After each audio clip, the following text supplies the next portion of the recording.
Right, Assalamualaikum warahmatullahi wabarakatuh, and a very good morning. So, to my DEO students, I hope that you clear with me. I mean, like you can hear me clearly from this audio. I try to find. I think there will be like echo, right? Because this is in the class actually. But I try my best to make sure that is audible, right?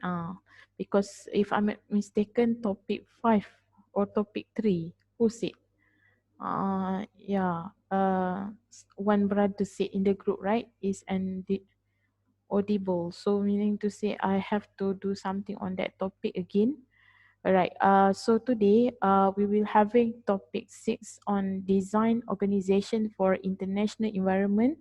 So I recently got my copy here. I also purchasing the manual. So for those who buy my manual, thank you so much.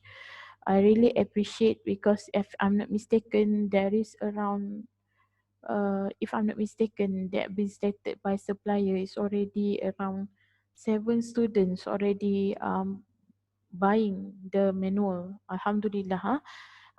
I'm not expecting all, but at least from all of you, around 30 plus in here, I do have some student is buying the manual because it's important for your.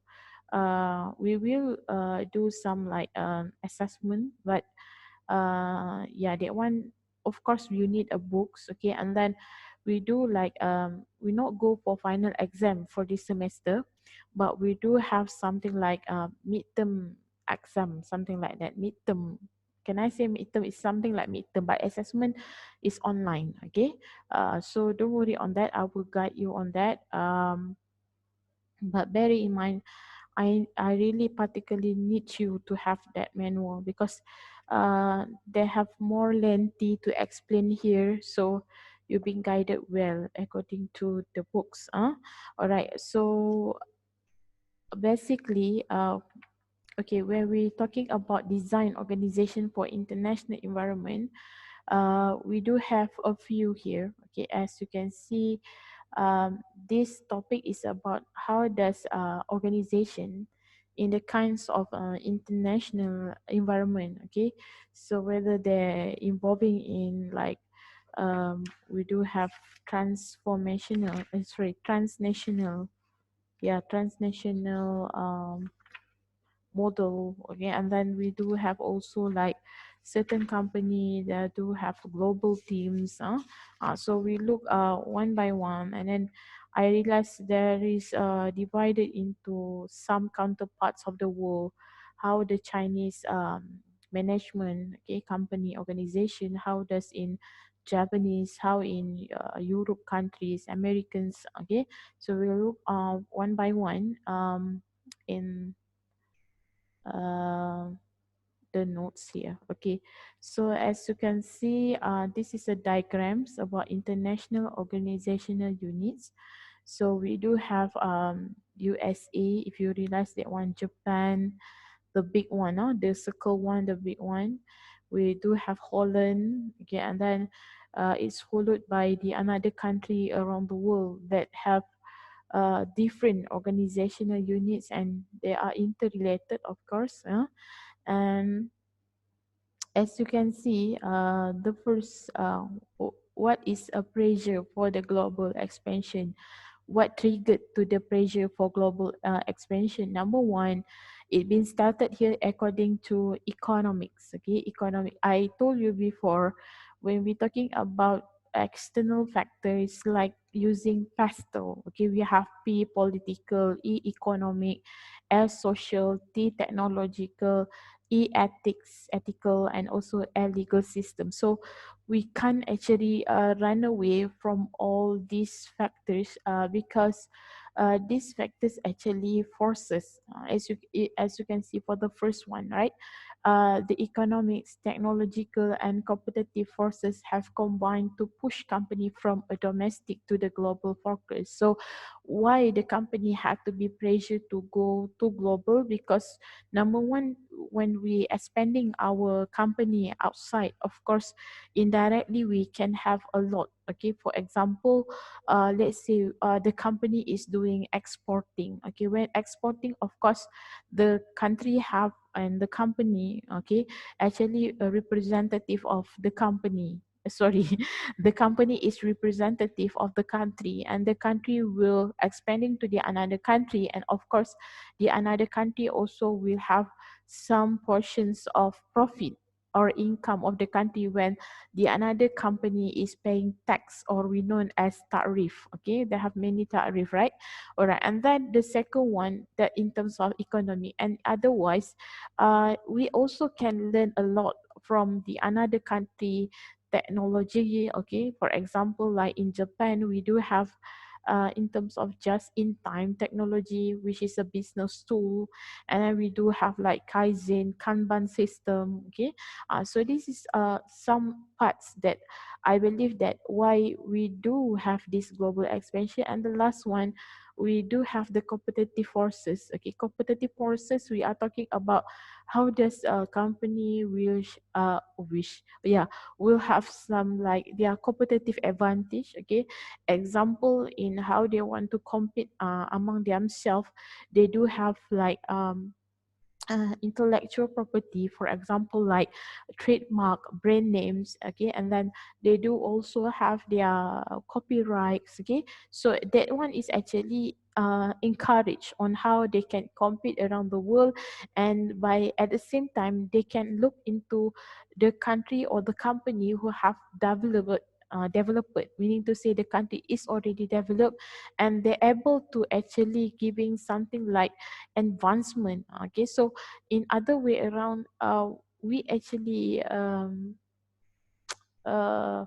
put some benchmark, okay, standard to develop better and better product and services. So I believe that the pressure why triggered to global expansion, because of one, now is economy itself, number two is about technological, and the third one is about the competitive. All right, and then if you realize from the pressures for the global expansion, the red color we have the economies of scale. So they sit in here, they have same division or production requirement and products for different countries. In here, I also stated to you all just now, okay, we're talking about in terms of differentiation, okay, and we do have some like when we're talking about the concept of economies of scale, even though we have maximized our production, at the same time, we can actually have a lower cost, because when we're talking about quantity, when one production able to produce much, okay, actually it more reduce the cost. Why I say so? Because we buy let's say certain raw materials, like we cannot buy only in a small quantity, we have to buy in a large quantity, and to make sure that the large quantity have to be processed, so that's why they have to make sure that every single of the product that they buy, the raw materials, have to be fully utilized. And then when they produce in the large quantity, they're able to sell all. Actually, they're reducing the cost itself. Okay, I give very simple example. Let's say you want to photostate one piece of notes. Okay, let's say one piece. Okay, one piece meaning to say only a piece of paper. The photocopy center will charge you only maybe for one piece is 10 cents. But let's say I'm asking you to photostate for maybe photocopy 100 copies, and then they will charge you maybe for per piece maybe 5 cents. It become more reduced because you already ask and demand for more quantity. So that is the concept of economies of scale. And if I relate with the country that able to have a very high in terms of their economies of scale is China. China companies, because you can see when every single of the production they do have in a mass production, and then economies of scope, the internet has opened the range of all the businesses to the entire globe. So meaning to say, the internet itself is already open up. Okay, they already open up all the businesses to the entire globe, meaning to all expand to every singles of the counterpart of the world. So rather than to have only focus on one area, so they can able to have like not have to expand it by moving your company to one another country, but you just using internet. So you using internet also, you already can have and continue and running your productions of the business. Okay, because as maybe we can use the internet in order to give some for example that we develop, okay, maybe new branches, okay, let's say, okay, right, but we ask the local people in order to set up all those things.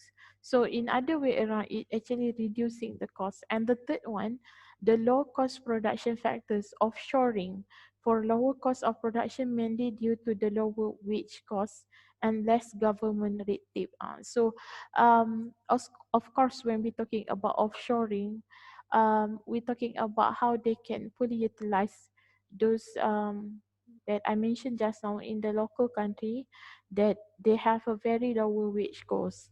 So it been started from some research saying that according to statistics, it say that Chinese labor is the most cheapest, but I do have some argument on that.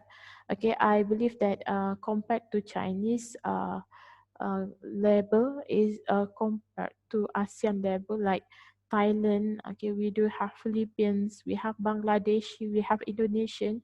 So mostly ASEAN labor cost is more lower cost.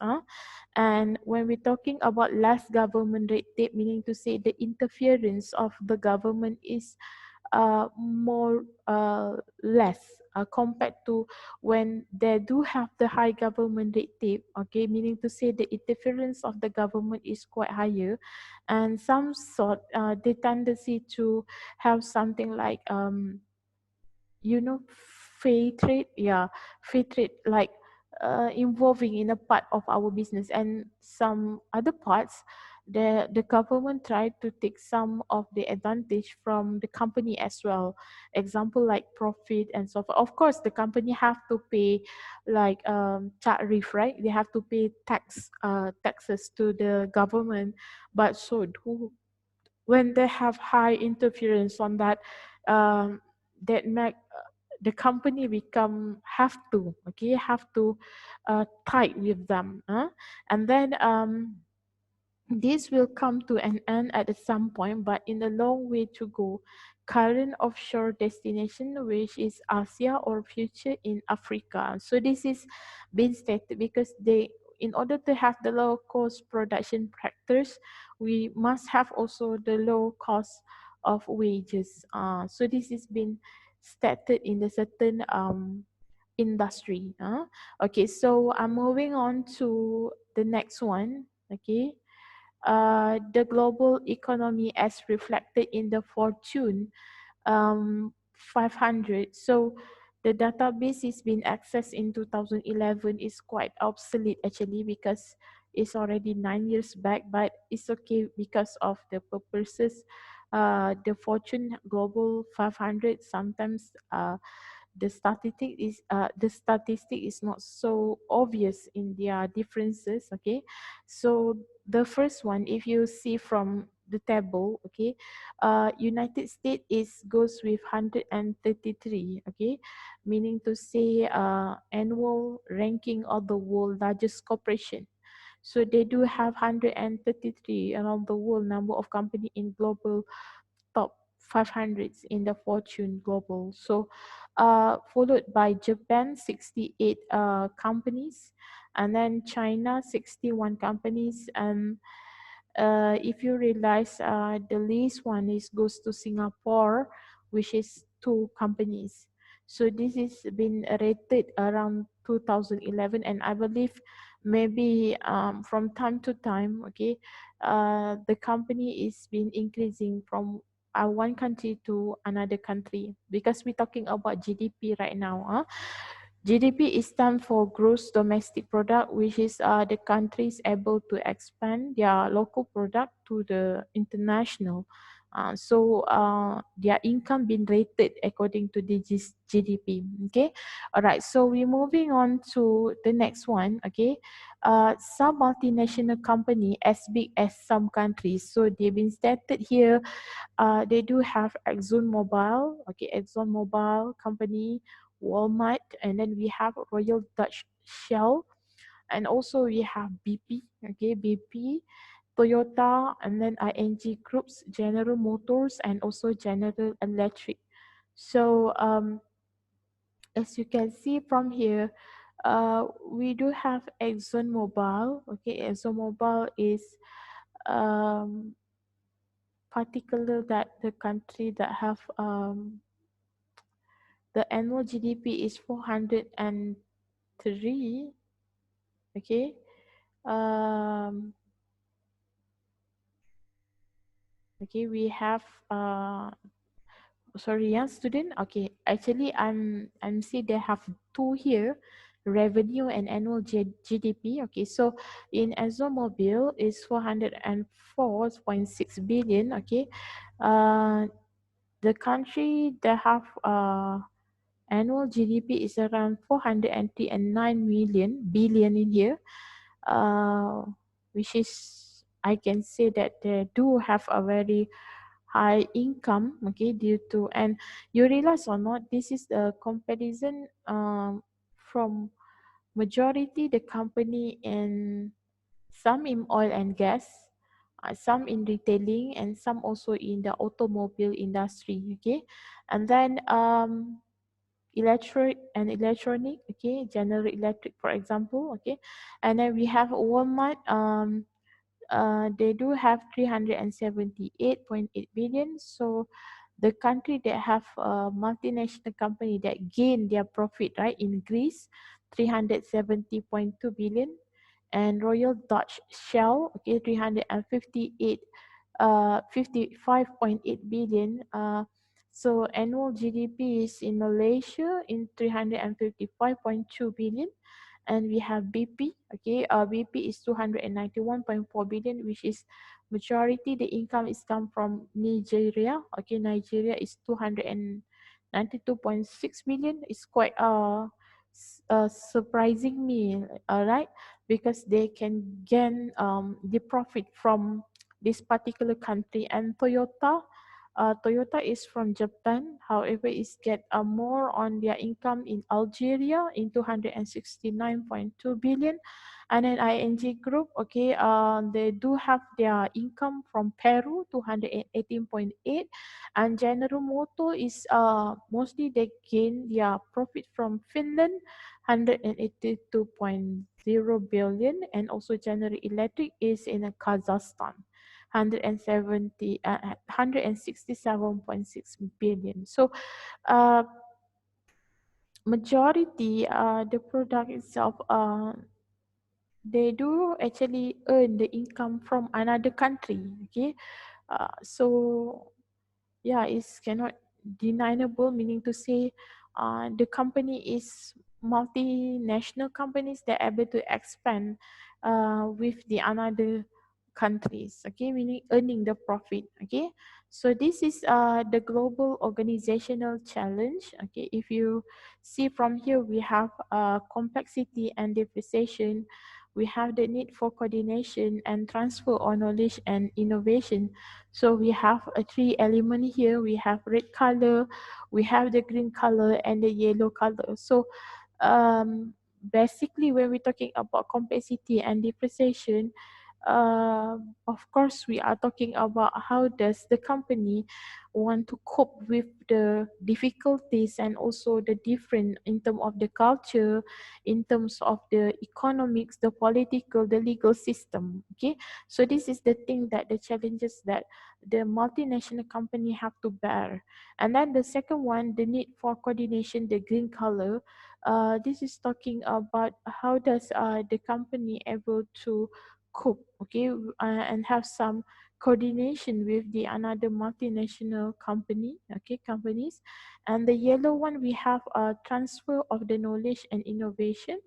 Okay, we do have in terms of how you want to have in terms of the knowledge transferring meaning to say in terms of just in time, okay, tools, business tool, and to make sure that they do have some innovation on it. Okay, so I believe this is not something easy to be done, right? So because we involving the differentiation from one country to another country. So that's why this is the big challenge to all. Okay, especially that. Okay, maybe we should go one by one, right? Okay, they said in here there is a example of the international innovation in different of companies, okay, in different countries, okay. Maybe I should enlarge little bit so you can see here.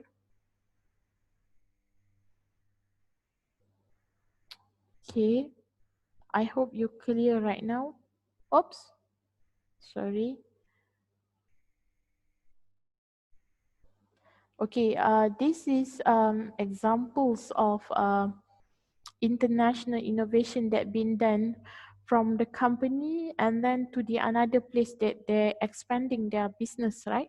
Okay, group of Danone, okay, they have built tiny plants in Bangladesh that produce 100 of the yogurts a typical Danone's factory produces, and then discovered that they can operate almost as efficiently as the firm large factories, spurring Danone to adapt the concept to other markets. So, meaning to say, they're able to produce 100 of the yogurts, yeah, in Bangladesh. So, meaning to say, um, they can operate better, okay, in another country too, okay, and at the same time they can actually adopting the concept of spewing Danone in the market. So meaning to say the Bangladeshi workers, okay, able to work with them, okay, and of course at the same time they're able to adopt the new technology in their company innovation. And then the second one, we do have Nestle. So Nestle took the Maggi brand dried noodles created as the low-cost meal for rural Pakistan and India and repositioned it as a budget-friendly health food in Australia and New Zealand. So we do know that Maggi is the instant noodle that I believe that. So my students, Nigerian students, also know what is Maggi brand, right? That is an instant noodle. I believe in your country also you do have this kind of instant noodle, but Malaysia, we popular with this brand Maggi under Nestle, and they create some position on the low cost meal. Of course, uh, you can get around 3 ringgit for 5 packets, and for each packet is considered at 60 cents. And they try to introduce these dried noodles in rural Pakistan, because Pakistan also have some certain area that a very poverty area, okay, poverty country, and also like India, okay, and they said as a budget friendly healthy food, and this food is totally not healthy, yeah, because it's instant food, instant noodle, okay. However, they try to reposition on the budget friendly health food in Australia and New Zealand. And we do have General Electric, okay. General Electric created an inexpensive portable electrocardiogram, sorry if I'm pronounce it wrongly, created an inexpensive portable electrocardiogram machine for sale in India, where medical practitioners face power fluctuations, lack of funding, and space for big machines. Okay, and they have high levels of dust and difficulty replacing parts in expensive equipment, and now sale is in the United States as well as other countries around the world. So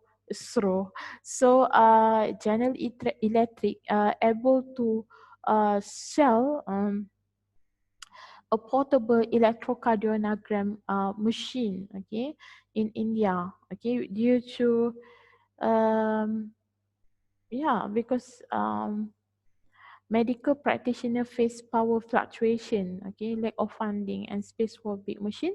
So that's why they introduce inexpensive portable electrocardiogram machine. So this they're able to do some innovation by selling a low cost product to India, because India also one of the country they have a very high in terms of their poverty cost area, okay. And then I believe by having these things, General Electric is helping them a lot, and then according to Hewlett Packard's, there has a team in India. Mostly the idea is come from India. You realize that is derived, maybe it's been implemented in India. Has a team in India looking for ways to migrate web interface application created for mobile phones in Asia and Africa to develop markets in the United States and Europe. Okay, so how they want to have this, okay, so they do have a team, okay, in India, and they're able to have create some web interface application for mobile phone in Asia and Africa, so they can develop the markets in United States and also Europe. So this is Hewlett Packard's, but the teams was come from India. So they come way with the new way on how to do this web interface technology. And the last one we have John Derin, how to pronounce John Derry, right? John Derry, India. Again, India developed a high quality, low cost tractor for farmers in India that is now increasingly in demand in United States among the farmers reeling from the recession, and that will play a big role in the expansion in Russia. So um, this is actually the name of the company, okay, John Terry India.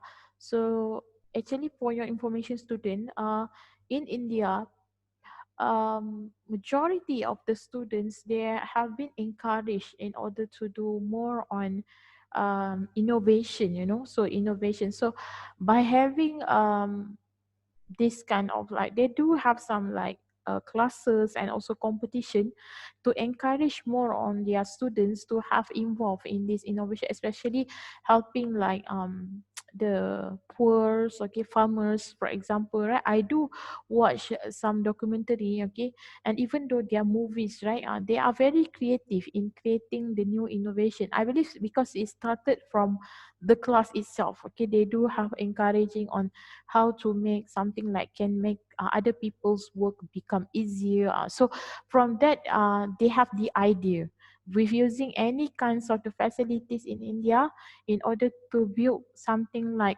we call as innovation. Okay, all right, and then we're moving on to the next one. Okay, stages of international evolution. Okay, so if you realize, this is somehow like our PLC curve. Okay, like PLC curve, yeah, like we do have introduction, we do have growth, we have maturity, and also decline stage. But this is more on the stages on how the evolution from it started from domestic market, international, multinational, and then they go for global. So we do have four here, and if you can see, we have strategy orientation, and then we do have stage of development, and then we do have structure, and then we have market potential. Okay, and the first one when we're talking about strategy orientation, in the domestic, mostly they are domestically oriented. Okay, domestically oriented. And I believe that of course, as a terms of the product, they have to facilitate the demand from the domestic is first, and then the second one, strategy orientation, they move to the international phase. They go for export oriented and then multi domestic, Okay, and then the third one, they go for multinational, okay, meaning expanding to the another group of the world, and then they go for global. Okay, so multinational, what's the difference between the global? Because multinational is started with one or two countries, okay, but global is already expanding around the world. It's already have in each countries, okay, and so do with the stage of development. So mostly they started with the initial foreign involvement, okay, so meaning to say there will be that the foreign countries, okay, do some joint venture, and then we adapt and adopt certain of their technology, okay, and then they also have the competitive positioning, okay. For example, they do have the certain um, trademark brand names, okay, and their logo, okay. So that's why from that makes the customer especially to remember their brand names, okay. For example, I give very simple example like McDonald, they have M, right? M alphabets, and then I'm loving it with the yellow and red color. So that is the kinds of one positioning, okay. When the kids, even though the kids see like M symbols, okay, they know that that is McDonald. And then we do have explosion, okay. When the competitive positioning start to be expand to the another country, okay, so it become explosion. Explosion in here is already spreading, okay, and of course it's become global. And for the structure, we have a domestic structure plus export department, okay. So basically when we're talking about here, they already start with their strategy to export the product. Like Malaysia, we do like exporting our oil and gas Petronas, okay, and so do we have Proton, okay, Proton Automobile, okay, and then we go with the domestic structure plus international divisions, and then we also have multinational worldwide geographic product structure. And the last one, we have matrix transnational structure, okay, and um, it's different from one phase to one another phase. And the last one, we have market potential, and domestic is a moderate, and mostly is domestic. And in a part of the international, they are very large and multi-domestic. And for the multinational, they are very large and multinational. And for the global, they are whole world. Whole world mean they have in every single part of the market.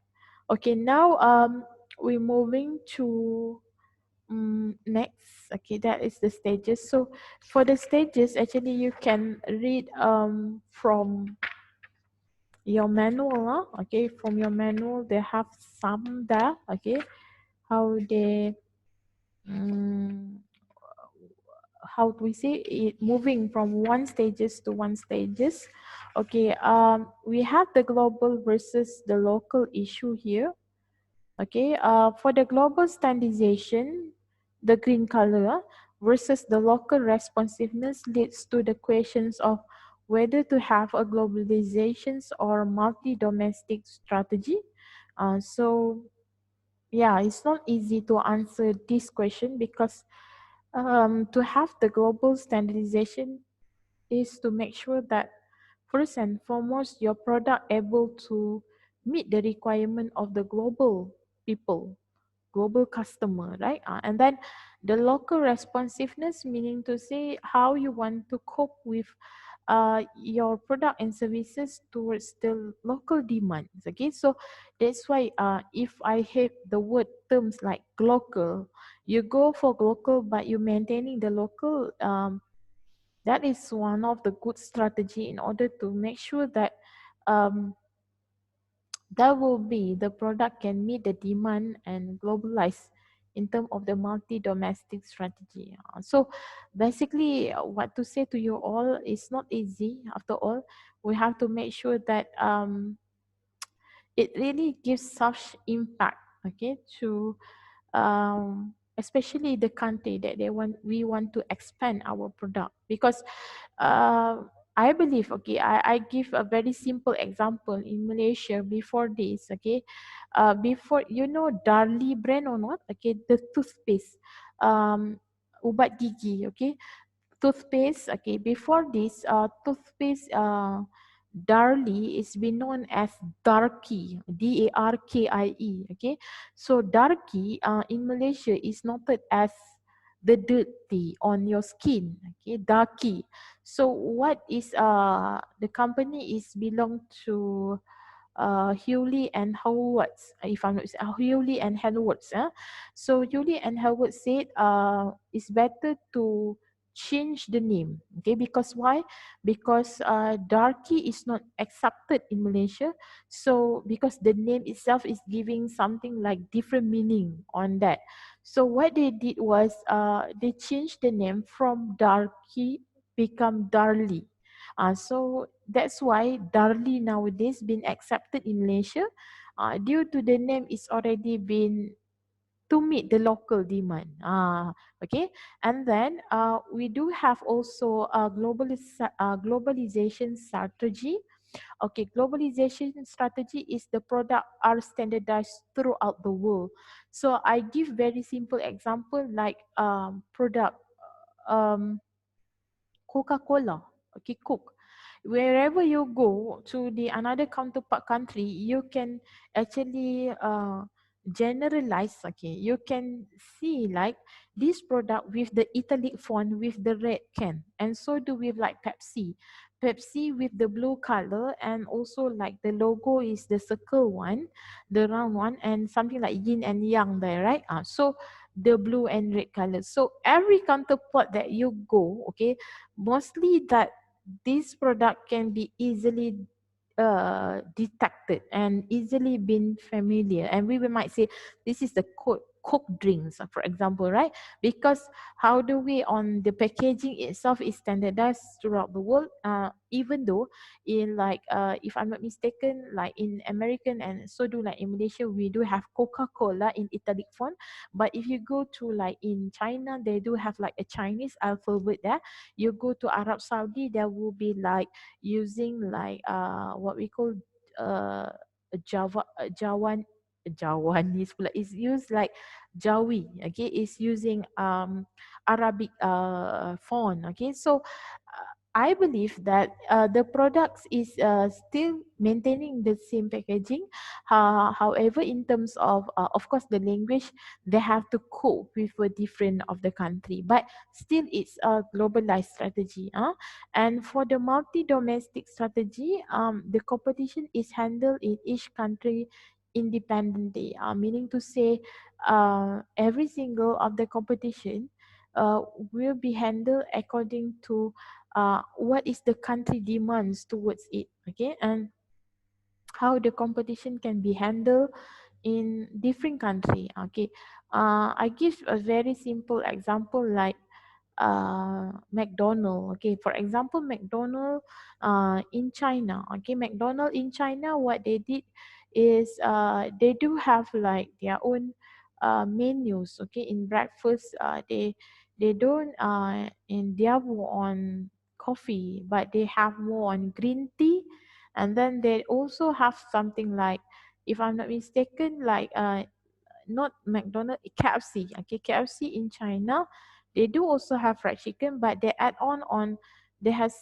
some particular like noodle soups. Okay, for their breakfast. Okay, that is according to different country how the competition can be done, and so do like in Malaysia we encouraging and highlighted on more on halal product. So each F&B food and beverages industry, especially like fast food, McDonald, they want to expand the product here, they have to follow with this what we call requirement halal.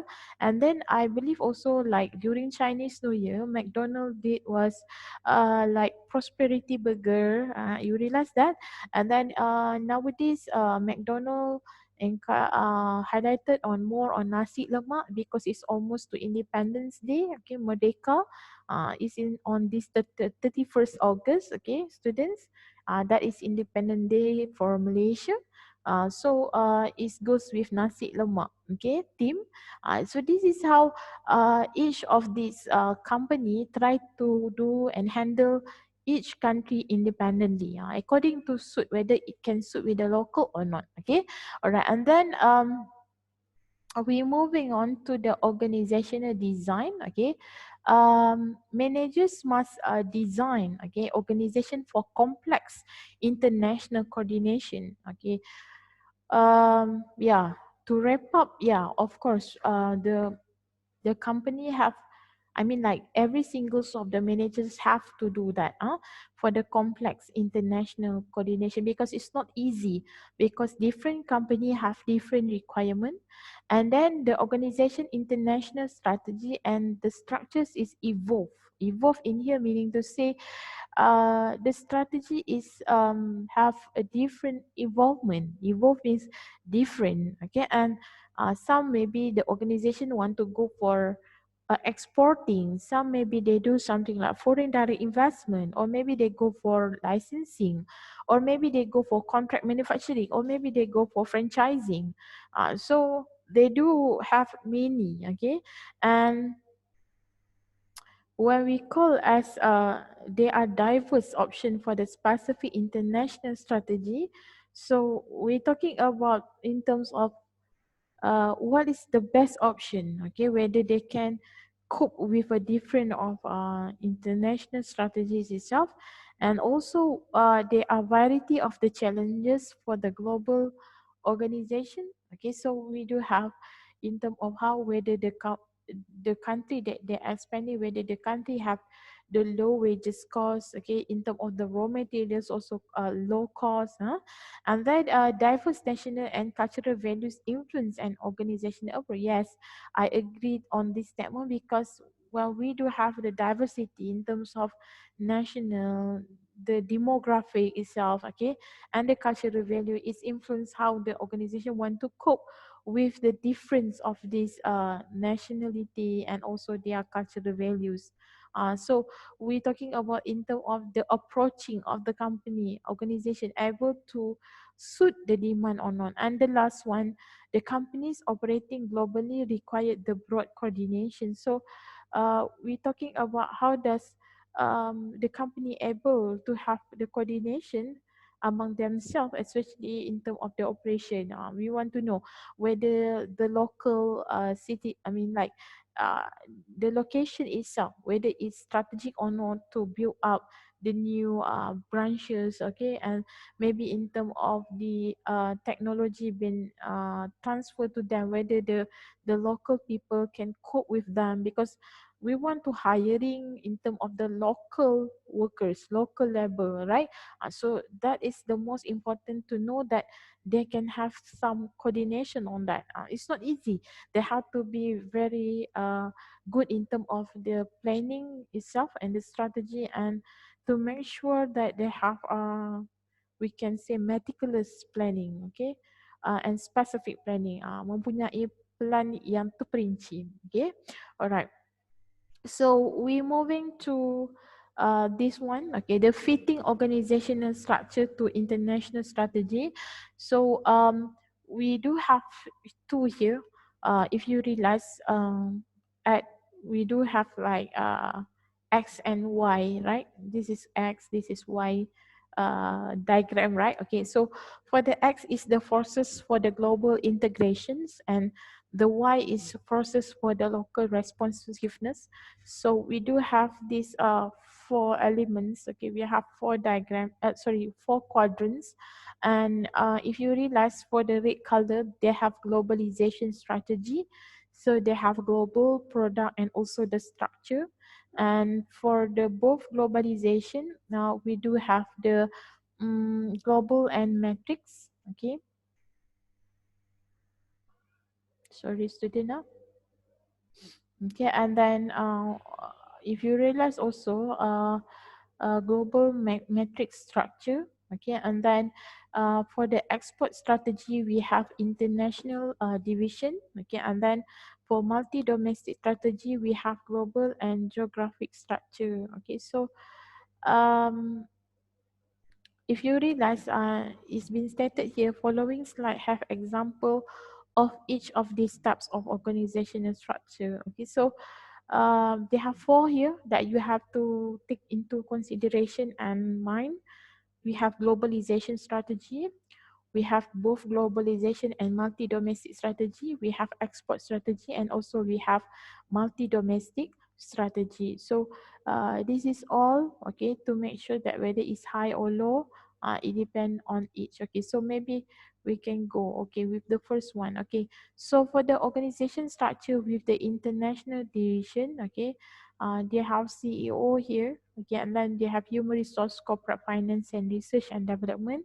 And then if you realize each of the division they have in different of country. They have electrical product divisions, scientific product division, medical product division, and also international divisions.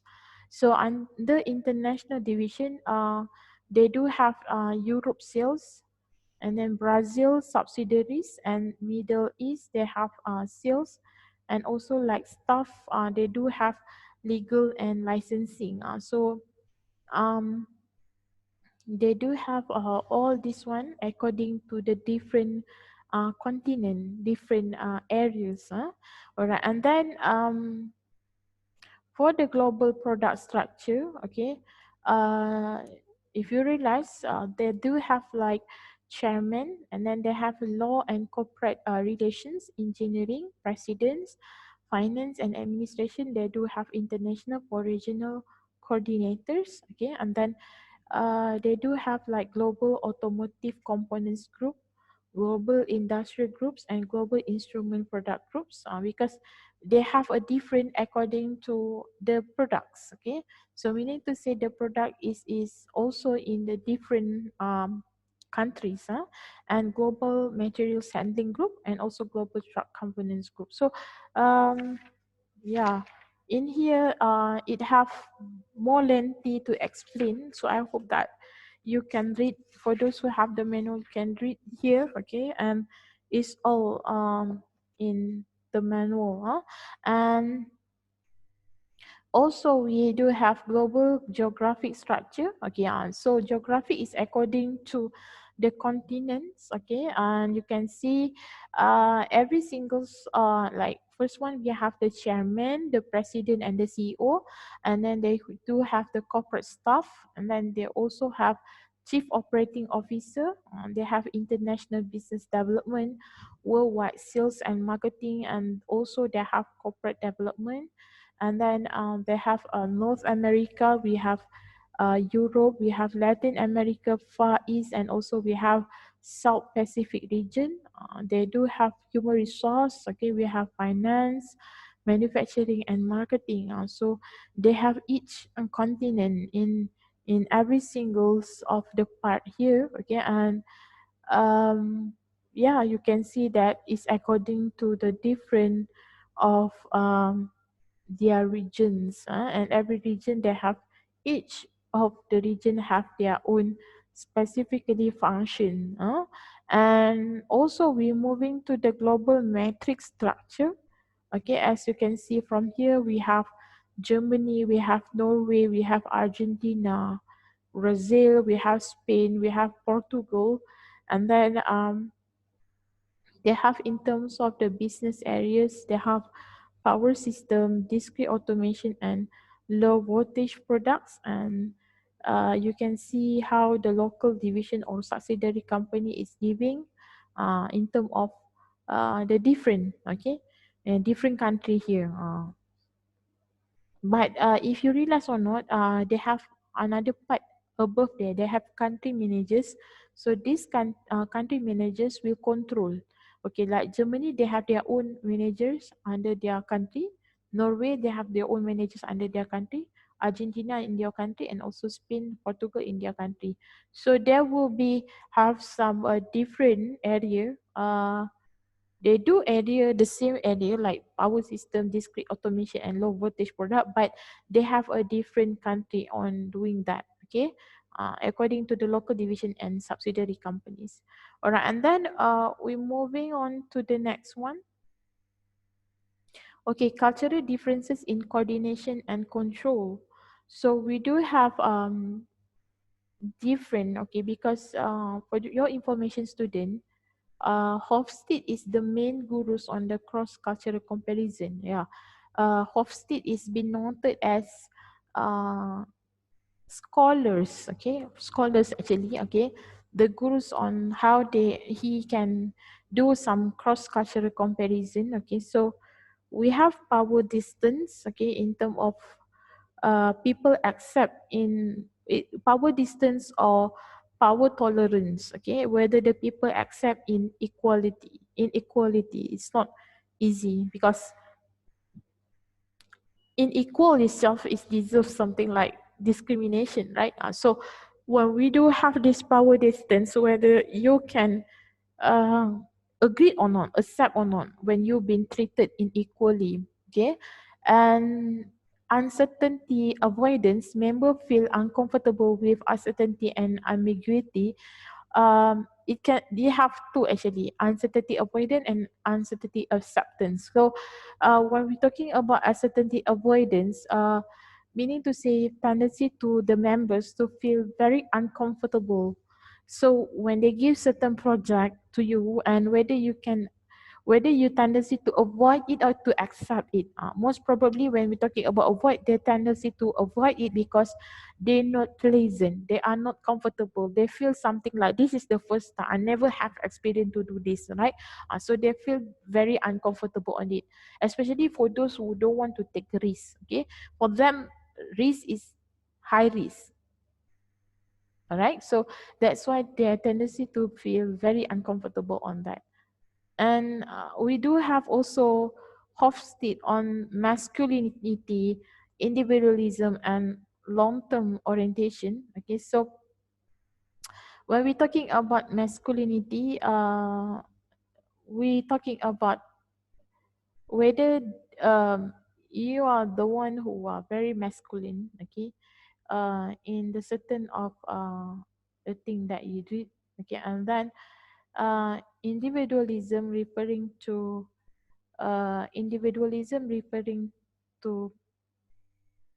whether you are in a groupism.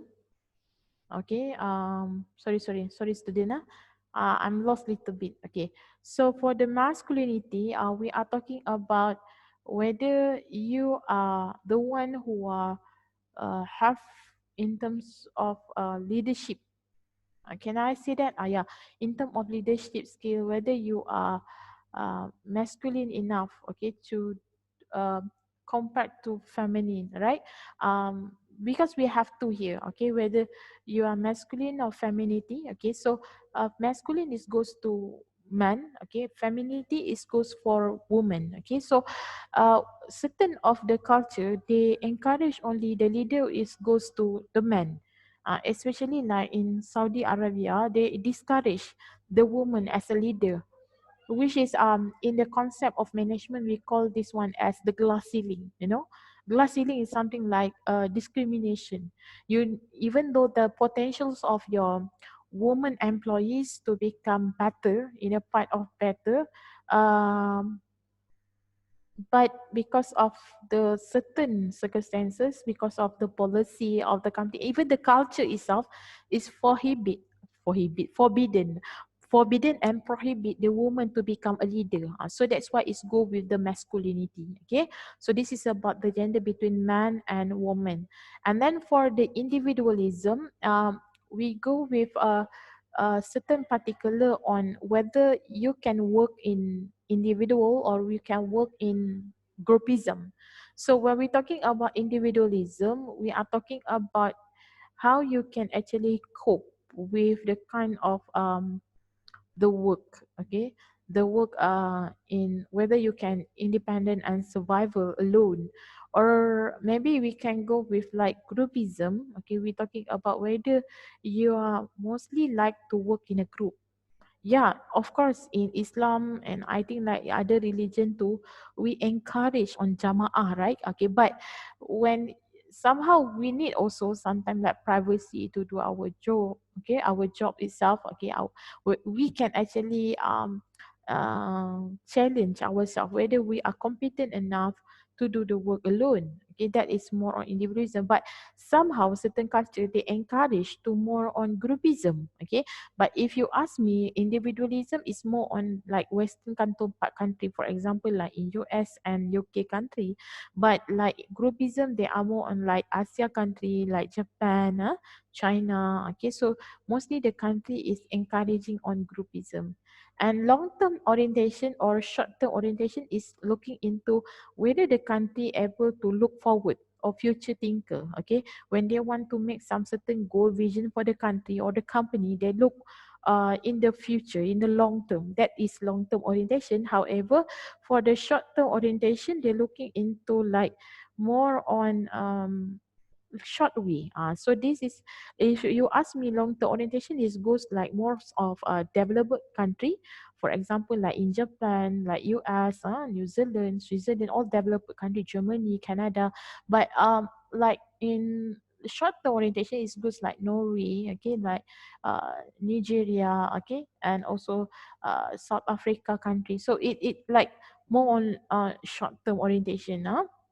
Okay, this is according to Hofstede, all right? Okay, so we do have national approaches to coordination and control.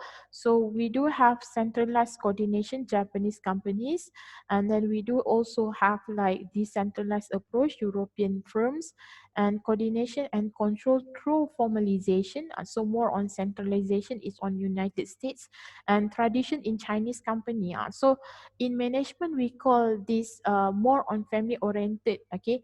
uh, they have term, okay, nepotism. Okay, nepotism is actually for like another country, this is tendency to be like bias, but in China this is nothing, because for them trustworthy is more on family orientation, and mostly they believe that the companies been the company itself is being recruit their own family members compared to outsider, because the trust is more on family rather than outsider. So that is actually nepotism. If you are not belong to their family, don't have a high expectation to have a relationship with them, especially in the recruitment, because Chinese they really encourage on family oriented on their recruitment, especially in work employment. All right, and then we do have transnational organization. We do have assets and resources are dispersed worldwide, and they are very structures. Yeah. Okay. What is this point looking at? Okay. So when we're talking about asset and resources are dispersed worldwide, it's meaning to say that different asset and resources have in a different contingent and different area.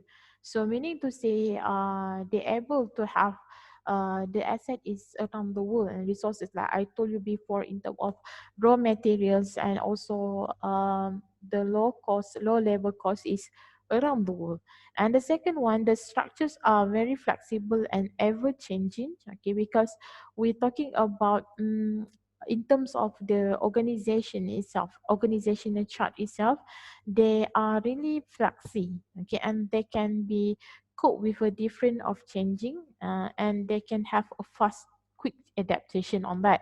And then subsidiary managers initiate strategy and innovation that becomes strategy for the whole organization. So when we're talking about subsidiary managers, we are talking about the managers who are at not at the headquarters, but they have in another counterpart country, and they look into that what is the best innovation that we mentioned before, like Nestle company, right?